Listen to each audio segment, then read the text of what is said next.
자, 여러분 이어서 보도록 하겠습니다. 517페이지입니다. 요약지 517페이지 양가로 7번 배우자 또는 직계존비속 부동산 취득의 증여의제 있죠? 여기부터 이제 또 중요하니까 또 잘 보셔야 되겠습니다. 자, 배우자 직계존비속의 부동산을 취득합니다. 그럼 원칙적으로는 이게 포인트는 뭐냐면 증여로 취득했느냐 유상으로 취득했느냐가 포인트입니다. 그래서 원칙적으로는 증여로 취득한 것으로 봅니다. 자, 원칙적으로는 배우자 직계존비속의 부동산을 취득하면 대가 인정할 수 없잖아요. 그래서 증여로 취득한 것으로 봅니다. 이게 포인트예요. 근데 누가 납세무자가냐가 포인트가 아니라 증여로 취득했냐, 즉 유상으로 취득했냐, 무상으로 취득했냐 이게 포인트고 그걸 뒤바꿔요. 근데 다만 대가를 지급한 사실이 입증된 경우에는 유상 취득한 것으로 보는데 그 대가를 지급한 것으로 입증되는 경우라는 게 어떤 건지 기본서에 쫙 나와 있었는데 사실은 그런 것들을 알고 있어야 돼요. 왜냐면 공매나 경매를 그러니까 유상 취득으로 보는 경우 요걸 그러면 다시 한번 정리를 해드릴게요. 여러분들 한번 봅니다. 자, 어떤 얘기냐면 이쪽에 한번 정리해 드리겠습니다. 자, 우리가 배우자 또는 직계존비속의 부동산을 배우자 또는 직계존비속의 부동산을 취득한다. 부동산을 취득한다 그러면 원칙적으로는 대가 인정할 수 없으니까 원칙적으로는 여기선 누가 납세무자가 포인트가 아니라 유상 취득으로 보느냐 무상 취득으로 보느냐가 포인트인데 원칙적으로는 증여로 취득한 것으로 봅니다. 증여로 취득한 것으로. 자, 그래서 증여로 인한 취득세의 세율이 정되겠죠. 근데 예외적으로 자, 유상 취득으로 보는 경우가 있습니다. 유상 취득으로 보는 경우가 있는데 어떤 경우냐? 대가 있다고 입증이 되는 경우인데 자, 그래서 예외적으로 대가 있다고 입증되는 경우 요게 이제 어떤 경우냐 그러면은 먼저요. 대가 입증되는 경우 공매나 경매를 통해서 취득합니다. 공매나 경매를 통해서 취득했다. 아버지 부동산이 공매에 넘어가는데 경매에 넘어갔어요.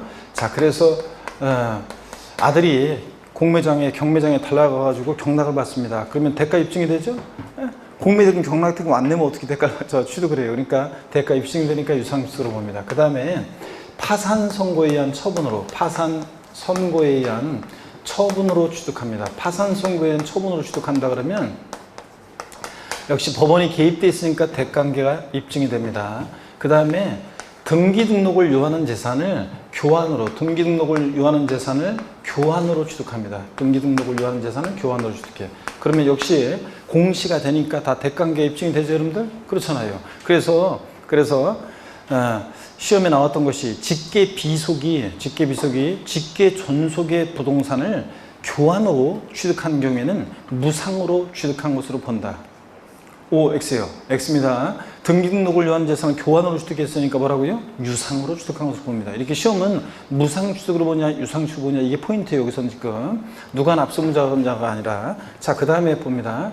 또 보시면 대가 입증되는 경우 그래가지고요. 대가 입증되는 경우에 또 대가가 입증되는 경우 그러니까 그 밖에 이제 대가 입증되는 경우 그래가지고 대가 입증되는 경우가 어떤 경우냐 그러면 이제 이런 경우예요. 어떤 경우냐면 자, 여기 보세요, 여러분들. 대가 입증되는 경우 어떤 경우냐 그러면 자기 재산을 처분하거나 담보한 금액으로 샀다는 게 입증되는 경우. 그래서 자기 재산을 처분하거나 또는 담보 받아가지고 은행에 대출 받아가지고 샀다거나 자기 재산을 처분하거나 담보한 금액으로 샀다는 것이 입증되거나 또 그 다음에 취득자의 소득이 입증됩니다. 그만큼 아들이 아버지 부동산을 취득하는데 그것을 취득할 만큼의 소득이 입증됩니다. 취득자의 소득이 입증됩니다. 그것을 살 만큼의. 또 그 다음에 또 상속 증여받은 재산으로 장인어른 돌아가셔가지고 상속받은 재산으로 또는 장모님으로부터 증여받은 재산으로 샀다는 것이 입증이 됩니다. 자, 요 증여받은 재산으로 샀다는 것이 입증이 된다거나 등등 이런 경우에 있어서는 다 대가가 입증되기 때문에 유상취득으로 봅니다. 그래서 여러분들이 이런 걸 딱 이렇게 포인트는 배우자의 직계존비속의 부동산을 취득하면 대가 인정할 수 없으니까 원칙은 증여로 취득한 것을 보는데 다만 대가 있다고 입증되는 이상의 경우에 예를 든 경우에는 유상취득으로 봅니다. 그래서 어떤 경우에 유상취득으로 보는지 이 예들을 알아두는 게 포인트입니다. 공매나 경매를 통해서 취득하거나 파산성으로 처분되는 것을 취득하거나 등기등록을 요하는 재산을 교환으로 취득한다거나 또 대가 입증되는 경우로서 자기 재산을 처분하거나 담보한 금액으로 샀다는 것이 입증되거나 취득자 소득이 입증되거나 또 상속 증여받은 재산으로 샀다는 게 입증되거나 이런 경우에 있어서 뭐라고요? 유상취득으로 봅니다, 여러분들. 이렇게 해서 유상취득을 보느냐 무상취득을 보느냐가 포인트입니다. 이걸 뒤바꿔 여러분들. 자, 이런 경우에 무상취득으로 본다고 바꾸면 틀립니다. 유상취득으로 본다는 거. 자, 그래서 다음 중 유상취득으로 보는 것은, 그래서 이런 것들을 쭉 깔아놓고 또 무상취득으로 보는 것을 또 집어넣고 물어볼 수도 있고 그렇습니다. 그래서 이런 거를 알아두는 게 포인트입니다. 이게 포인트고요. 자, 그 다음에 양가로 8번 봅니다. 부담부 증여의 경우 채무인수익에 대한 유상취득 의제예요. 이것도 제가 좀 더 요약집이 엄청 압축이 되어 있기 때문에 좀 더 제가 자세히 설명을 한번 드려보겠습니다. 우리 부담부 증여는 양도소득세 할 때 제가 계속 설명을 드렸습니다. 어떤 예로 제가 설명을 드렸었는데 이 예를 여러분들이 알아두셔야 되는데, 갑이라는 사람이, 아니 보세요, 부담부 증여예요. 자, 부담부 증여. 자, 어떤 수강생분이 부담부 증여에서 부담은 뭔가요? 이렇게 물어봤는데, 부담부 증여에서 부담은 뭔가요? 부담이 뭔지 한번 보세요. 우리가 양도소득세 할 때 계속 배웠어요. 갑이라는 사람이 을한테 시가 5억 상당의 토지를 증여합니다. 증여자 갑이고 증여를 받는 수증자 을이고요. 자, 그랬을 때 수증자 을이고, 자, 그랬을 때 이 토지를 담보로 갑이 은행에서 빌려 쓴 3억 원의 차입금, 저당권이 설정돼 있잖아요. 그랬을 때 부담부 증여, 이게 부담이에요. 증여자가 갚아야 할 돈인데 수증자한테 떠넘기는 거잖아요. 야, 을, 왜? 내가 너한테 5억 상당 토지를 증여할 건데, 아이고 그래? 야, 근데 내가 그 토지를 담보로 은행에서 3억 원 빌려 쓴 거 있는데 그건 네가 좀 갚아줘야 되는데, 아이 진짜 알아서 내가 알아서 갚을게. 그러자 자, 보세요. 이 증여자가 갚아야 할 돈을 수증자한테 떠넘기는 거잖아요. 그러니까 이게 이제 부담이지, 이게. 그래서 수증자가 인수한, 내가 알아서 갚을게. 그 말은 채무를, 증여자가 갚아야 할 돈을 수증자가 내가 알아서 갚을게. 그 말은 채무를 인수하기로 했을 때 증여자와 수증자 네대의 세금관계를 말해봐라. 그러면 증여자는 수증자가 인수하는 저 채무 인수액 상당액 부분에 대해서, 양도소득세, 저 3억 원 부분에 대해서는 양도소득세를 계산해서 납부하는 거에도 그랬죠? 양도소득세 양도에 해당하려면 반드시 사실상 유상이전, 대가를 받고 이전해야 되는데, 어떤 대가를 받고 이전해야 되느냐? 자, 그러면 어떤 대가를 받고 이전했냐? 자신이 갚아야 할 돈 3억 원을 수증자가 대신 갚아주니까 증여자는 3억 원만큼 채무를 뭐하게 됐어요? 면하게 됐잖아요. 3억 원만큼 채무를 면한 대가를 받고 이전했다고 봐서 이 채무인수액 상당액 부분은 유상으로 이전하는 것을 봅니다. 그래서 이 채무인수액 상당액 3억 원이 갖는 의미는 어떤 거냐? 그러면 이 채무인수액 3억 원이 갖는 의미는 이런 거라고 했습니다. 채무인수액 상당액 3억 원이 갖는 의미는, 증여자 입장에서 보면 요거는 양도에 해당하는 금액이죠. 자신이 갚아야 할 돈을 수증자 대신 갚아주니까 채무를 면한 대가를 받았다고 봐서 채무인수액 상당액은 양도에 해당하고, 취득세 입장에서 보면 취득세는 유상무상 불문하고 과세하기 때문에 5억 전체에 대해서 취득세가 부과되는데 적용되는 세율이 달라요. 이 채무인수액 상당액 부분은 유상취득한 것으로 보고, 그래서 유상취득에 대한 세율이 적용되고요. 그 다음에 또 보시면 무슨 대가를, 그럼 유상취득이면 대가를 주고 취득했어야 되는데 수증자 을이 공짜로 받았는데 무슨 대가를 증여자한테 줬냐고요? 증여자가 갚아야 할 돈 3억 원을 대신 갚아주니까 증여자한테 3억 원만큼 채무를 면해주는 대가를 주고 취득했다고 봐요. 그래서 채무인수액 상당액은 유상취득으로 보고, 그 다음에 수증자는요, 자, 전체 증여받은 재산가액 5억에서 갚아야 하는 돈 3억 원, 즉 채무인수액 이외자산. 자, 채무인수액 이외자산, 그러면 이외자산이면 5억에서 3억 뺀 나머지 2억 부분에 대해서는 공짜로 받았으니까 수증자는 증여세가 부과될 수 있고요. 그 다음에 취득세 입장에서 보면 채무인수액 상당액은 이외자산은 공짜로 받았으니까 뭐라고요? 무상으로 취득한 것으로 봅니다, 여러분. 무상 취득으로 보고. 자, 요 얘기입니다. 그 다음에 여기 한번 보세요. 이 채무인수액 상당액은요, 배우자 만약에 직계존비속 간의 이런 부담부 증여였다 그러면 보세요. 만약에 다만 근데 이 채무인수액 상당액도 원칙 유상취득으로 보는데, 만약에 배우자 또는 직계존비속 간의 만약에 부담부 증여였다. 그럴 때는 얘기가 틀려져요. 배우자 직계존비속 간의 부담부 증여였다 그러면 이제 원칙적으로는 저 채무인수액 상당액도 요 교재에서 양가로 7번에 이 규정을 준용한다고 되어 있어요. 법령에 보면 배우자 직계존비속 간의 부담부증이라면 이 규정을 배우자 직계존비속의 부동산 취득 이 규정을 준용한대요. 그러니까 원칙은 증여로 취득한 것으로 보고 대가 입증되면 유상 취득으로 본다는 이 규정을 준용한답니다. 그러니까 자 여기 다시 보세요. 그럼 여기 다시 와서 보면 배우자 직계존비속 간의 부담부증이 있을 때는 원칙적으로는 저 채무액 상당액도 대가 인정할 수 없으니까 무상으로 증여로 무상으로 취득한 것으로 보고 자 근데 예외적으로 만약에 대가가 만약 입증된다. 예외적으로 대가가 입증이 된다. 자, 대가가 입증이 된다. 그러면 이제 대가가 입증이 된다. 그러면 이제 유상 취득한 것을 봅니다. 배우자 직계존비속 간의 부담부 증여의 경우에도요. 이런 얘기입니다. 자, 그래서 부담부 증여 이거 잘 이해하셔야 되는데 여러분들 우리 간단하게 나왔지만 요약집에 그러면 이 내용입니다. 하여튼 배우자 직계존비속 간의 부담부 증여 제외하고 원칙적으로 부담부 증여에 따르면 채무인수액 상당액은 취득세에서는 자 요거 유상 취득으로 봅니다. 대가 지급하고 취득했다고 보고 근데 채무인수액 이외 자산 자 5억에 3억 뺀 나머지 부분은 공짜 받았으니까 바로 무상 취득으로 보고요. 다음 중 유상 취득으로 보는 경우이다. 틀린 것은 정답지문으로 나왔던 것이 부담부 증여의 경우 채무인수액 이외 자산을 취득하는 경우 이거 정답이었는데 뭐라고요? 얘는 무상 취득으로 보니까 다만 최근에 또 몇 년 전 재작년에 개정된 것이 배우자 직계존비속 간의 부담부 증여의 경우에는 원칙적으로 뭐로 무상 취득으로 근데 예외적으로 대가 입증이 되면 뭐로 유상 취득으로 봅니다. 배우자 직계존비속 간의 부담부 증여의 경우도 이렇게 해서 여러분들이 딱 이 내용을 정리를 해 두십니다. 부담부 증여 자 설명을 드렸고요. 양가로 9번입니다. 상속재산의 재분할에 따라 초과취득 시 증여의제 있죠? 요게 어떤 건지 요것도 압축되어 있는데 좀 더 설명을 드려보겠습니다. 자, 요거는 저를 보세요, 여러분들. 마음 착한 큰형님 스토리입니다, 여러분들. 자, 부모님이 돌아가시고 상속재산을 남겨놓고 돌아가셨습니다. 상속재산을 남겨놓고 돌아가셨는데 3명의 상속인들이 있습니다. 갑, 을, 병 3명의 상속인들이 있어요. 돌아가시고 나서 상속재산을 협의해서 3명이 분할로 취득합니다.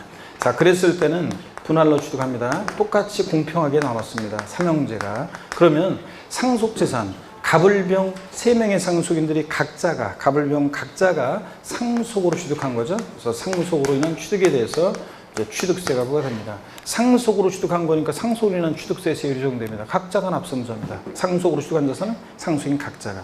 근데 부모님 돌아가시고 나서 일주기가 다가오는 어느 날 마음 착한 큰형님이 있죠. 부모님 돌아가셨을 때는 이제 굉장히 마음이 아프고 그랬었는데 제가 어제 이제 저희 아버지 2월 6일 날 돌아가시고 상속재산을 이제 저희 협의 분할에 의해서 저희 엄마 명의로 이제 이전하면서 제 친구 중에 이제 법무사 한 명 있어가지고 걔한테 이제 모처럼 만나서 술 한잔도 하면서 걔한테 이제 의뢰를 했어요. 그랬는데 등기 이제 이전에 대한 그런 걸 이제 걔한테 술을 갖다 주면서 어제 만나서 술 한잔 했는데 그러면서 요즘은 이제 가족관계 증명서인가 뭐 그런 거죠. 뭐 이런 걸 바뀌었는데 거기에 보면 저희 아버지가 이제 사망으로 딱 찍혀서 거기 나오니까 그걸 보니까 또 마음이 굉장히 안 좋더라고요. 그런데 하루도 저 같으면 지금까지 부모님을 돌아가시고 나서 아버지 돌아가시고 나서 한 번도 생각 안 한 날이 없는 것 같아요. 이래도 생각나고 저래도 생각나고 뭐 하다고 생각나고 그래서 계속 생각나고 아직까지도 뭐 여전히 그렇습니다. 마음 착한 큰형님이 정신없이 막 그러다가 이제 나중에 일상에 매몰돼서 막 생활하다가 일주기가 다가오는 어느 날 돌아가신 부모님 생각도 나서 물적에 소주 한 잔 마시다가 동생들 생각도 나죠. 그래서 우리 둘이는 먹고 살만한데 막내랑 우리가 똑같이 나눴잖아. 그게 오히려 불공평하다니까 막내한테 우리가 좀씩 더 주자 그래가지고 그죠? 막내한테 좀씩 더 줍니다. 상속재산이 분할이 됐다가 협의해서 재분할이 됩니다. 재분할이 돼요. 그래서 이 재분할로 인해서 종전 지분보다 감소한 사람으로부터 늘어난 사람은 이 초과 취득하는 부분은 재분할로 초과 취득하는 부분은 이거는 상속으로 취득한 것이 아니라 증여로 취득한 것으로 봅니다. 증여로 취득한 것으로 봐요. 그래서 세율이 이때 초과 취득하는 부분은 증여로 인한 취득세 세율이 적용됩니다. 근데 우리 기본소 할 때 나왔는데 여기는 없는 것이 뭐냐면 다만 이게 증여받아 취득한 것을 보는 경우에서 제외되는 경우가 있습니다. 어떤 경우가 있냐면 어떤 경우가 있냐면 상속에 따른 취득세 신고 납부 기한 내 재분할에 의한 취득과 등기 등을 모두 마친 경우. 그래가지고 무슨 얘기야? 제가 왜 부모님 돌아가시고 나서 마음씨가 큰형님이 일주기가 다가오는 때 상속재산 재분할되는 것으로 제가 예를 들었냐면, 만약에 상속에 따른 취득세 신고 납부 기한, 즉 상속 개시일이 속하는 달의 말일로부터 6개월 내 만약에 이 재분할이 있었다, 그리고 등기까지 마쳤다, 재분할에 의한 취득과 등기 등을 모두 마친 경우에는 그러하지 아니하다 법령에 얘기되어 있어요. 그 말은 증여받아 취득한 것을 보지 않고 상속 취득하는 보는 경우도 있습니다. 그래서 원칙은 재분할로 초과 취득하는 부분은 뭐라고요? 증여로 하는데 단 예외가 있다. 예외가 있다.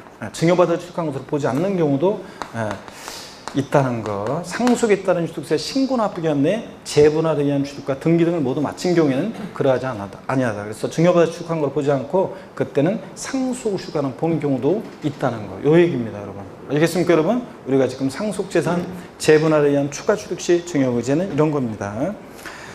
자, 그 다음에 10번에 보면요. 10번에 보면 택지공사가 준공된 토지 지목을 변경한 경우에 취득의제. 여기 이제 또 올해 2020년 올해 개정세법 내용입니다. 이게 개정세법인데 어떤 내용인지 한번 보겠습니다. 이것도 제가 먼저 설명을 드리고요. 교재를 또 같이 볼게요. 자, 이건 어떤 거냐면 택지공사가 준공된 토지요. 우리가 택지공사가 준공이 됐다 그러면 택지공사가 준공된 토지다. 그러면 예전에 이 규정이 사실은 몇 년 전에 한 4, 5년 됐네요. 한 5년 됐네요. 택지공사가 준공된 토지, 여기 4, 5년 됐는데, 요 규정이 신설된 게 어떤 거냐면, 택지공사가 준공된 토지다. 원래 논밭이었는데 택지공사가 준공이 되면 이미 토지의 또 지목이 한번 변경됐어요. 그래서 이제 변경이 됐고, 이 토지에서 만약에, 공동주택이, 아파트 같은 공동주택이 건설이 됩니다. 그럴 때 여기서 택지공사가 준공된 토지 내에서 조경공사 등이 있어요. 정원이라든가 뭐 이런 거 하면서 조경공사나 도로 포장 등을 해요. 그러면 이때 가액이 증가하겠죠? 또 택지공사가 준공된 토지 내에서 또 조경공사들 하면 또 토지 가치의 증가가 있을 거 아니에요. 그래서 요것에 대해서 옛날에는 과세를 못했다가 이 규정을 택지공사가 준공된 토지에서 조경공사 등이 있어서 지목이 가액의 증가가 있다? 그러면 가액의 증가를 취득했다 의지해서 취득세가 부과되는데, 이때 누가 납세의무자냐면 이때 조경공사 등이 있었을 때 토지 소유자가 납세 의무자가 됐습니다. 납세 의무자는 누가냐 그러면 토지 소유자가 납세 의무자였어요. 그런데 여기 잠깐 보세요. 올해 2020년에 신설된 규정이 어떤 거냐면 이거예요. 이 택지공사가 준공된 토지 내에서 공동주택 등을 건설을 합니다. 그러면서 이 건축을 하면서 여기에 또 공동주택 등을 건설하면서 여기 부속 토지 내에서 건축물을 건축하면서 이 부속 토지 내에서 조경공사 등이 있습니다. 자, 그러면 또 이 부속 토지는 조경공사 등이 있었을 때 또 역시 가치가 증가했겠죠. 토지 가치가 증가하는데 그럴 때 누가 납세 문제가 되냐 그러면 이때는 이 건축물을 건축하면서 발생된 거니까 원시 취득으로 봐서 이 건축물 소유자가 취득세 납세 의무자가 됩니다. 그래서 포인트는 누가 납세 의무자가 되냐? 건축물 소유자가 납세 의무자가 됩니다. 그래서 포인트는 건축물 건축의 수반에서 부속 토지 내에서 조경공사 등이 있었을 때는 건축물 건축하면서 수반에서 이루어지는 것으로 봐가지고 건축물 소유자가 이 가액 증가분에 대해서 취득세 납세 의무자가 되는 거고, 조경공사 등을 통한 그 가액 증가분에 대해서. 근데 이 건축물 부속 토지 외에서 이게 조경공사 등이 있었다 그러면 이 토지 소유자가 납세 의무자가 됩니다. 여태까지는 무조건 토지 소유자였어요. 이런 것도. 그러다 보니까 실제 비용 부담은 건축물 건축하는 자가 부담하는데 납세 의무자는 토지 소유자가 납세 의무자가 되고, 그러다 보니까 이게 불일치 문제가 생기고 그래가지고 2020년 올해 요것을 신설했습니다. 그래서 여태까지는 무조건 택지공사가 준공된 토지에 조경공사 등이 있어서 가치가 증가했을 때 가액 증가분에 대해서 토지 소유자가 납세 의무자였는데, 택지 소유자가. 근데 이제는 부속 건축물 건축과 수반에서 그 부속 토지 내에서 조경공사 등이 있었을 때는 누가 납세 의무자가 되냐? 이것은 건축물 소유자가. 그 외에 건축물 건축과 무관하게 그 외에서 조경공사 등이 있었을 때는 이 토지 소유자가 납세문제가 되도록 이렇게 구분했다는 거. 이게 2020년 개정세법입니다. 자, 그러면 교재를 보겠습니다. 517페이지 봅니다. 양가로 10번이요. 택지공사가 준공된 토지 지목을 변경한 경우에 취득의제 봅니다. 택지공사가 준공된 토지에 정원 또는 부속시설물 등을 조성 설치하는 경우에 그 정원 또는 부속시설물 등을 토지에 포함되는 것으로서 토지 지목을 사실상 변경하는 것으로 봐요. 지금 가액의 증가가 있는 것으로 봐요. 그래가지고 자, 토지 소유자가 취득한 것으로 본다고 되어 있는데, 다시 밑줄은 여러분요 517페이지 다시 돌아가셔서 맨 아래에서 위로 두 번째 줄, 첫 번째 줄부터 비춥니다. 택지공사가 준공된 토지에 정원 또는 부속시설 등을 조성 설치하는 경우에 밑줄, 그리고 제가 읽어볼게요. 그 정원 또는 부속시설 등을 토지에 포함되는 것으로서 토지 지목을 사실상 변경하는 것으로 보아. 넘어가서 518페이지 여기 또 밑줄입니다. 토지 소유자가 취득한 것으로 본다. 여기서 포인트는 누가 납세문제가 되냐 포인트인데 토지 소유자가 취득한 것으로 봅니다. 다만 여기 밑줄입니다. 건축물을 건축하면서 건축물에 부수되는 정원 또는 부속시설물 등을 조성 설치하는 경우에는 밑줄 여기까지. 이런 경우에는 또 읽어볼게요. 정원 또는 부속시설물 등을 건축물에 포함되는 것으로 봐. 밑줄이요. 건축물을 취득하는 자가 취득한 것으로 본다. 밑줄이요. 자, 그래서 여러분들은 하여튼 어떻게 구별하냐고요?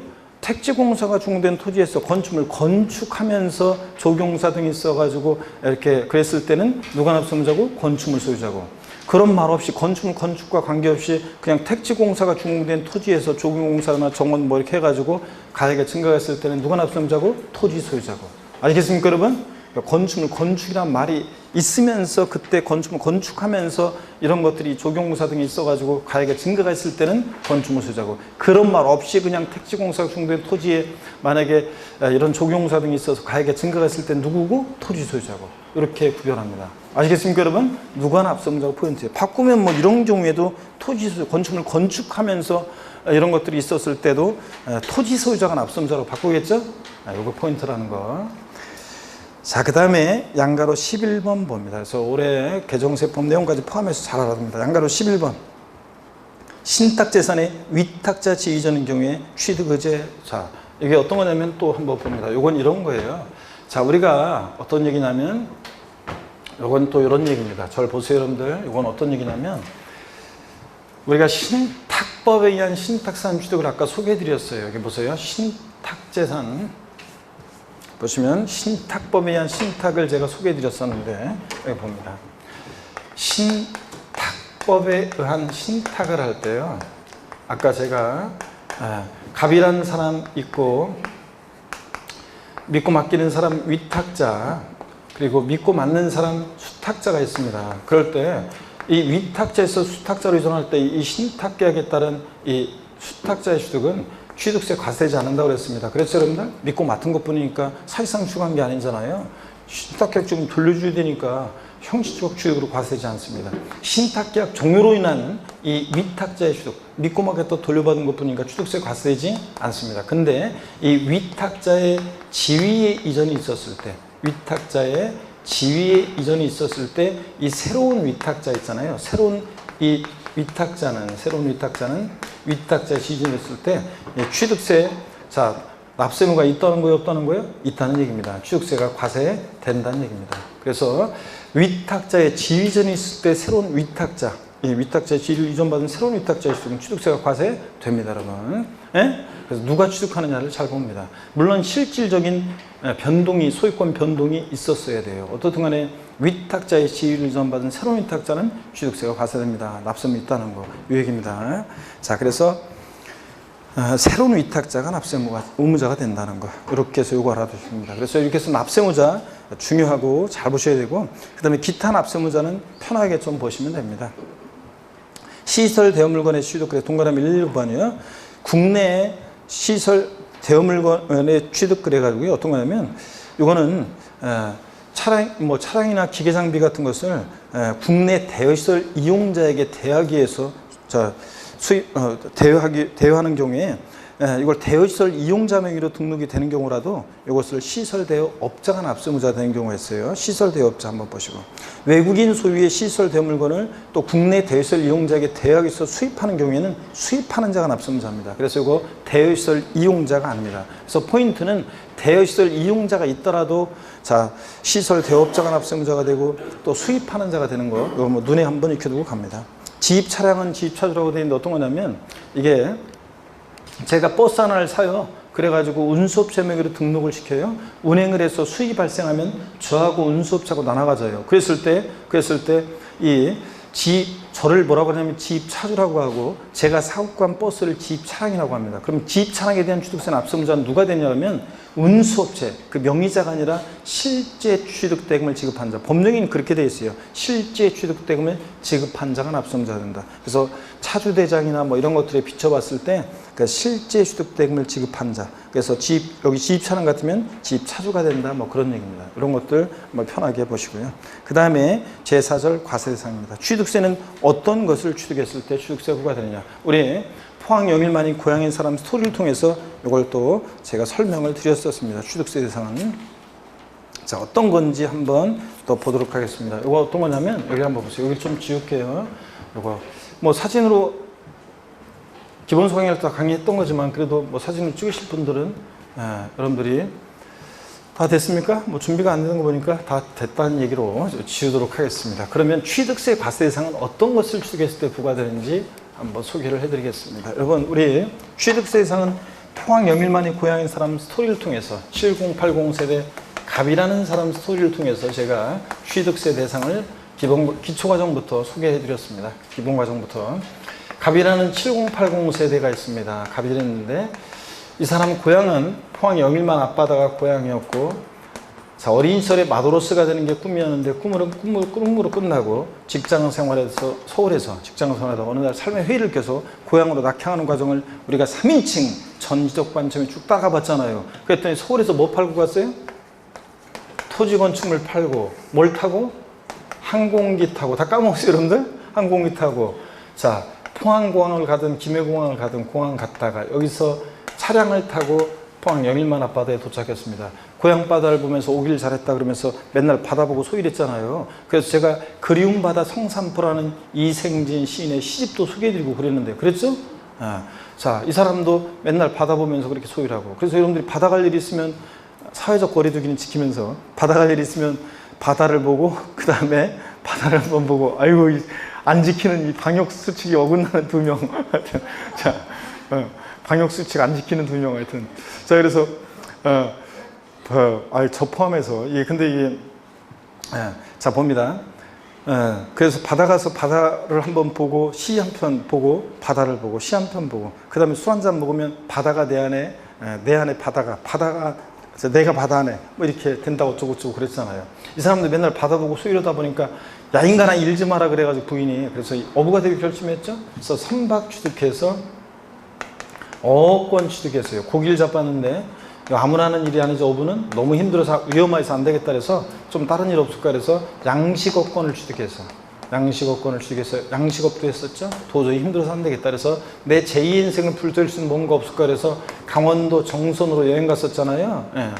여기 가면 강원랜드가 있고 여기서 카지노 하면서 사업 아이템을 떠올려 본다고 그랬잖아요. 그래서 제 인생에 있어서 강원도 정선과 얽힌 인연 에피소드 소개드렸는데, 제가 처음 정선과 얽힌 에피소드 인연은 제가 공부하던 시절에 옛날에 공부하다가 머리 답답하고 그래서 때려치고, 때려친 게 아니라 책을 던져놓고 그 다음에 청량리에서 기차 타고 강릉행 열차 타고 제가 동해바다 보려고 가다가 열차 안에서 앞자리에 어떤 애를 만나게 되는데, 얘기하다 보니까 걔랑 죽이 맞아가지고 걔가 서울에서 유학 와서 공부하고 있었는데 걔 집이 고한읍이어가지고 자기 집에 가는 길이 됐어요. 그래서 걔랑 얘기하다가 그냥 걔 따라서 고한읍에 내려가지고 강원랜드 생기기 전이었는데, 그래서 거기서 걔랑 그 동네에 이렇게 막 산책했던 생각도 나고 돌아다녔던 생각도 나고, 그러다가 허름한 여인숙 들어가가지고 거기서 밤새 둘이 같이 술 먹고, 그러다가 저는 새벽에 강릉에 열차 타고서 다시 그 열차 타고 갔던 생각도 했잖아요. 저 얘기도 해드렸는데, 그랬더니 많은 수강생분들이 요 스토리를, 요 과세 대상을 궁금해하지 않고 많은 수강생분들이 그때 밤새워서 여인수에 같이 있었던 사람이 남자예요, 여자예요? 이렇게 물어본 사람들이 많았는데 노코멘트라고 그랬죠, 여러분들? 자, 그래서 노코멘트입니다. 요거는 어떡하네. 그래서 어떡하네 뭐 그런 얘기도 해드렸는데, 이 사람 강원랜드 여기서 카준하면서 사북고한 태백의 탄광촌의 산들을 바라다 보니까 아이템이 번쩍 떠오르잖아요. 여기 온 사람들이 그래 골프도 좀 치고, 자 콘도 숙박도 하고, 종합체육시설 운동도 하고, 폼나게 승마도 하고, 또 요트 탈 수 있는 또 회원권을 분양하는 복합 리조트 건설하기 위해서 폐강사들이었죠. 자, 땅을 싸게 사기 위해서 폐강사 사는데 광업권을 취득하고, 임목법에 의한 임목을 뭐로요? 기계 뭐 장비로 싹 밀고 건설을 내온다고 그랬잖아요. 그래서 이 스토리를 기억하라고 했습니다. 토지 건축물 팔고, 항공기 타고 차량 타고 도착해서 선박 취득해서 어업권 취득해서 양식업권 취득해서 고기 잡고 양식업 하다가 안 되겠다, 강원랜드 가서 거기 온 사람들 골프, 콘도, 종합수익, 승마, 요트용권 분양 리조트 건설 폐강사 드렸죠. 광업권 취득해서 임목을 보러 기계 장비로 싹 밀고 건설을 한다고 그랬습니다. 그랬을 때 여러분들이 주의해야 될 게, 이제 이 토지는 지적공부상 토지뿐만 아니라 사실상의 토지도 포함하고요. 이 건축물 범위를 좀 주의하라고 그랬어요. 이 건축물은 건축법상의 건축물. 그러니까 건축법상의 건축물 그러면 건물이요. 지붕과 기둥 또는 벽에 있는 사무실, 창고, 차고 같은 이 건물, 이런 것뿐만 아니라 건물과 독립한 시설물도 있었는데, 레저 시설, 급수배수, 도관 시설, 에너지 공급 시설 등 기본 소금이 쫙 나와 있는데, 자, 어떤 거냐, 대표적으로 골프 연습장이요. 레저 시설 나왔다 골프 연습장, 골프 연습장 나왔다 레저 시설. 골프 연습장 같은 이런 시설물도 포함한다고 그랬습니다. 그래서 무슨 얘기냐면, 체육시설의 설치 이용에 관한 법률에 따른 20타석 이상의 골프 연습장 같은 시설물도 취득 대상이 된다고 그랬습니다. 그랬잖아요. 수영장, 스케이트장, 골프 연습장 같은 이런 시설물 등등. 자, 그 다음에 건축물에 부수되는 시설물이라고 그래가지고, 건축물에 부수되는 시설물. 자, 그래가지고 어떤 거냐면 엘리베이터, 에스컬레이터 같은 승강기요. 건축물에 부수되는 시설물. 그래서 그 대표적인 예는 엘리베이터, 에스컬레이터 같은 승강기, 건물에 부착하는 금고, 발전시설 같은 이런 것들이에요. 이런 것들은 그 자체로는 대상이 아닌데 건물에 부착 설치될 때는 취득 대상이 됩니다. 그래서 우리가 건축물, 지방세에서 건축물 그러면 건축법상의 건축물뿐만 아니라 이런 시설물도 포함되어 있다는 걸 주의하시고요. 그 다음에 항공기나 차량 이런 것들은 그냥 과세 대상이 된다는 것만 아시면 되고, 선박도 대상이 된다는 것만 아시면 되고요. 자, 우리가 무채재산권 권리 중에서는 어업권과 양식업권. 양식업권이 아직은 취득 대상이 아닌데 8월 달에 이제 이게 8월 30일인가 그때부터는 취득세 대상에 포함이 됩니다. 어업권, 양식업권, 광업권 이런 것들. 임목법에 의한 임목, 20개 집단, 또 기계 장비, 기계 장치가 아니라 기계 장비 대상입니다. 건설 중장비 같은 등등 기계 장비.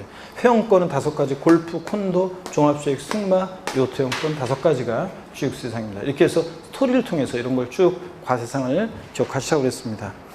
자, 그러면 518페이지 여러분, 과세 대상 열거주의 과세합니다. 법에 열거된 거. 근데 등기 여부나 허가 여부 등과 관계 없다는 거 쭉 나왔는데, 실질과세 원칙상 무허가 건축물 당연히 대상입니다. 미등록된 지적공부상 등록되지 않은 토지 대상입니다. 이런 것들. 자, 그 다음에 건축물에는 건물뿐만 아니라 시설물도 포함되어 있고요. 이런 것들. 광업권, 어업권, 양식업권 같은 것도 자 대상이 됩니다. 처음에 출원회에서 원시 취득할 때는 다만 취득세를 면제해요. 승계 취득할 때만 대상이 됩니다. 그러니까 처음에 관계당국에서 어업권이나 광업권 같은 것을 원시 취득할 때 면제고 승계 취득할 때만 대상이에요. 그래서 제가 어업권이나 선박을 다른 사람부터 샀다는 표현을 쓴 거예요. 그 다음에 부동산에 준하는 것으로서 또 차량, 기장비, 선박, 항공기나 임목 같은 것들도 대상이 됩니다. 자, 근데 차, 기, 항, 선은 원시 취득은 과세한다고 그랬어요? 안 한다고 그랬어요? 안 한다고 그랬습니다. 승계 취득만 과세하고요. 회원권, 골프, 콘도, 종합수익, 승마, 요트회원권 이런 것들 대상이 됩니다. 그 다음에 팁에 보니까 용익물권인 지상권, 전세권, 지역권, 등기된 부동산 임차권 이런 것들은 취득세 대상이 아니라고 그랬습니다. 취득세는 소유권을 취득해야지 소유권 이해권리 이런 것들 대상이 아니다. 제가 이미 말씀드렸죠? 아까 취득의 개념하면서 자, 이런 것들은 대상 아니다. 밑줄 쫙입니다. 시험에서 이런 것들 슬쩍 집어넣고 속입니다. 자, 미등기 부동산 임차권은 취득세 대상이 아니지만 등기된 부동산 임차권은 취득세 과세 대상이 된다. O, X요. X입니다. 등기가 됐든 안 됐든 부동산 임차권은 취득세 대상이 아닙니다, 여러분들. 자, 이렇게 해서 취득세 대상까지 우리가 살펴봤습니다. 519페이지 제5절 취득의 시기입니다. 어느 때를 취득 시기로 볼 것이냐.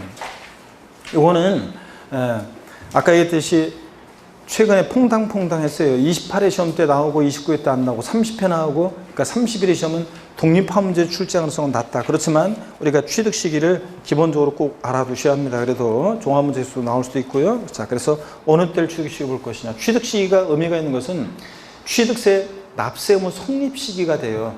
자, 조세 총론에 배웠잖아요. 취득세는 어느 때 납세 의무가 추상적으로 성립하느냐? 취득세 대상 물건을 뭐 하는 때? 취득하는 때예요.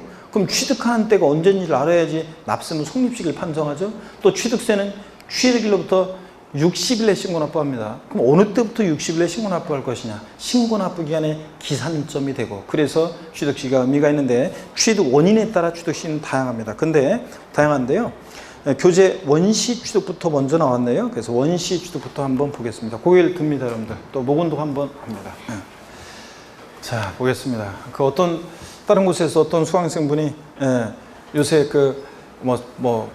학원 나오기는 좀 그렇고 그래서 좀 뭐 꺼려진다 이래가지고 인강으로만 공부하는데 공부가 안 된다고 막 하면서 토로하는 그런 경우도 있었습니다. 그래서 어떤 수강생분이 그래서 그러면 마스크 잘 쓰고 나와서 수업을 들으면 되지 그랬더니 뭐 마스크 하루 쓰고 했더니 답답하고 그래가지고 막 그러는데 진짜 이래 공부 안 되고 저래도 공부 안 되고 그러면 어쩌라는 거야. 그러다가 시간이 어영부영 지나가면 시험 10월 달에 시험 볼 때 시험 문제가 나의 어떤 사정을 봐줘야 안 봐줘요? 안 봐줍니다. 남녀노소 그 누구도 사정을 봐주지 않습니다. 나이가 많다고 프리미엄 문제에서 좀 프리미엄 주는 것도 아니고 문제가 쉽게 나오는 것도 아니고 내가 코로나 때문에 답답해가지고 그 공부를 좀 덜 해. 그 문제는 똑같이 나옵니다. 정말 누구에게나. 그렇기 때문에 우리가 흔들림 없이 잘 봅니다. 519페이지. 고통스럽지만 그래도 우리가 잘 이겨내셔야죠. 전대미문의 일이 벌어지고 있잖아요. 전 세계적으로. 그래서 잘 이겨내시고 519페이지 제5절입니다. 취득 시기 원시 취득부터 봅니다.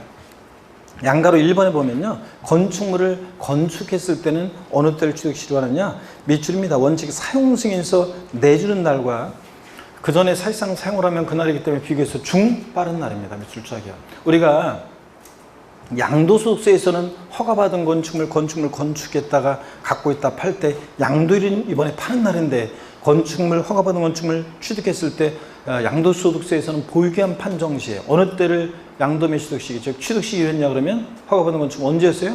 사용승인서 교부일. 취득세에서는 사용승인서 내주는 날. 같은 날이라고 그랬어요? 다른 날이라고 그랬어요?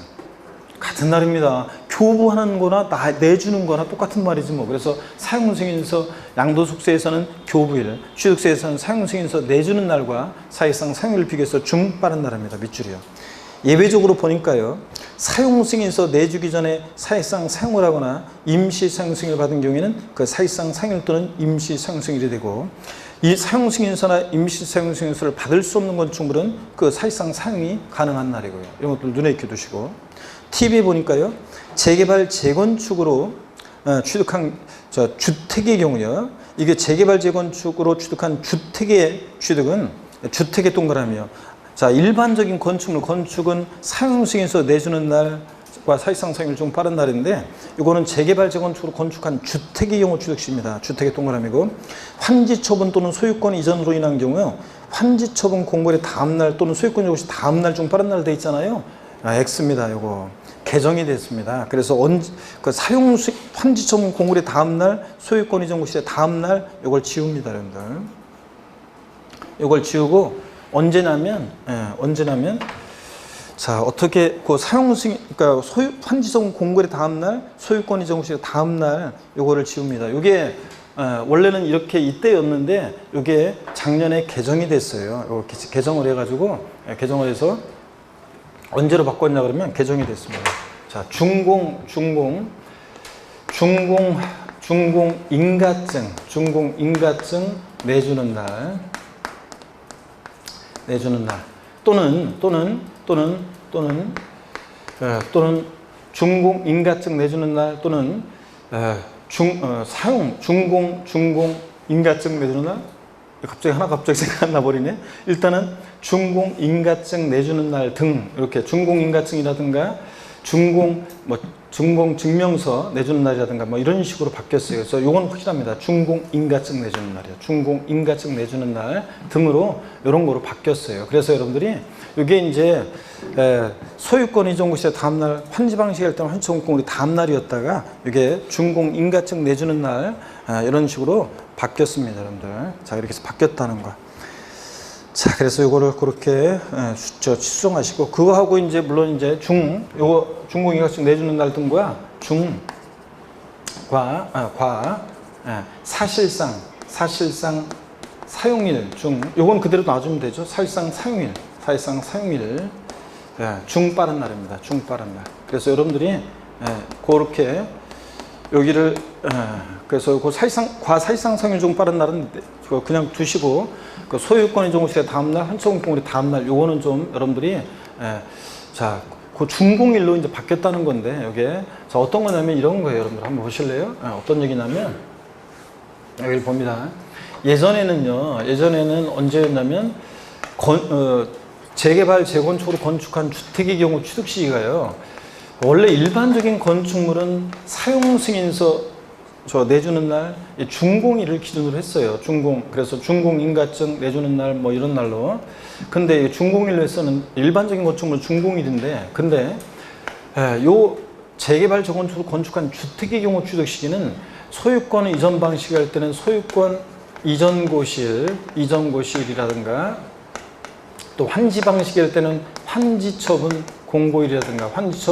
공고일이라든가 요것의 다음 날을 취득 시기로 했었어요. 그러다 보니까 어떤 문제점이 생기냐면 이 준공되고 나서 요 시점 이전에 소유권 이전 고시라든가 환지공고일 이전에 요때 만약에 매매가 있어요. 요때 만약에 매매가 있었을 때는 주택은요, 준공이 됐는데도 주택으로 인정을 받지 못하다 보니까, 취득 시기를 인정받지 못하다 보니까 요때 매매로 취득한 사람은 일반 상가 건축물에 대한 세율을 적용받았어요. 주택으로 인정받지 못하니까 주택에 대한 취득세 세율 1%부터 3%까지의 그 세율을, 낮은 세율을 적용받지 못하고 일반적인 건축물 세율 4% 세율을 적용받아가지고 그런 문제점이 있어가지고 요거를 자, 재개발 재건축으로 재개발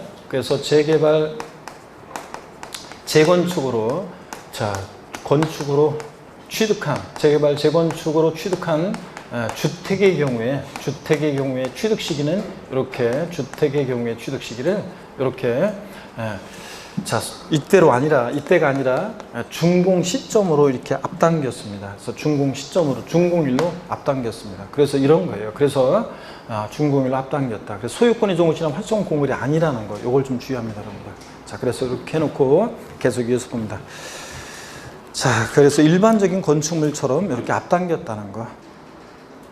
양가로 2번 토지의 취득식입니다. 매립간 쪽으로 토지를 원시 취득하는 경우요, 공사준공 인가일을 미칩니다. 이게 작년에 30회 시험에서 취득식 정답 지문이었습니다. 매립간 쪽으로 토지를 원시 취득한 경우 땡땡 등기일이다.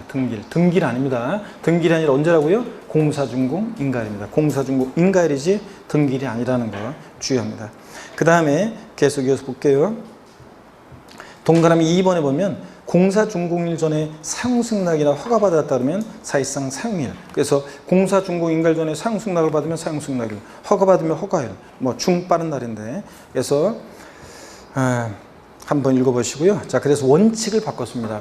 작년에도 제가 예외는 그냥 이해하시면서 그렇구나, 이렇게. 그 전에 뭐 하면 그날이구나, 이렇게 하시고, 공사준공 인가일, 원칙을 잘 기억하시라고 했는데, 이걸 바꿨습니다. 등기일이 아니라 매립관적으로 토지를 원시 취득했을 때는 공사준공 인가율이다. 그 다음에 양가로 3번에 보면 주택조합 등의 비조건용 토지의 취득. 이건 토지의 동그라미예요. 자, 뭐냐면 주택조합 등이 비조건용 토지를 취득했을 때 주택조합이 취득했을 때는 주택조합이 비조건용 토지를 취득했을 때는 사용검사 받은 날입니다. 다음 날이 아니에요. 사용검사 받은 날이고. 근데 주택 재건축 도정법 같은 법령에 의해서 주택 재건축 조합이 비조건용 토지를 취득했을 때는 소유권 이전 고시일의 다음 날입니다. 제가 28회 시험 때 이게 정답 질문이었는데 제가 맨날 그랬어요. 양도소득세에서나 취득세에서나 소유권 이전 고시일, 환지처분 공고일 이런 거 나오면 항상 다음 날 이걸 꼭 기억해라. 다음 날을 쏙 뺀다고. 그래서 환지처분 공고일, 소유권 이전 고시일 이렇게 돼 있으면 틀리다고 제가 항상 얘기했었는데 어떤 수험생이 28회 시험 때 이 취득시 문제가 지문이 굉장히 길게 나왔는데 그랬을 때 포기할까 하다가 어떻게 하다가 지문이 4번이었는데 슬쩍 보다 보니까 소유권 이전 고시일 돼 있더래요. 그걸 딱 보는 순간 제 음성이 들렸대요. 소유권 이전 고시일의 다음 날. 딱 보니까 다음날 빠졌어. 그래가지고 그거 다 골라놔가지고 맞췄다 이런 얘기하면서 합격 후기에 남긴 글이 있었는데 하여튼 양도소득세에서나 취득세에서나 하여튼 소유권 이전 고시일 환청 공고를 하면 항상 뭘 주의해? 다음날 이걸 중요합니다. 근데 주택조합이 주택법규정에 따라서 주택조합이 비조건용 토지를 취득했을 때는 사용검사 받은 날이지 이건 다음날 아니에요. 이건 사용검사 받은 날이고 소유권 이전 고시일 이런 게 다음 날이고 이렇게 해서 알아둡니다.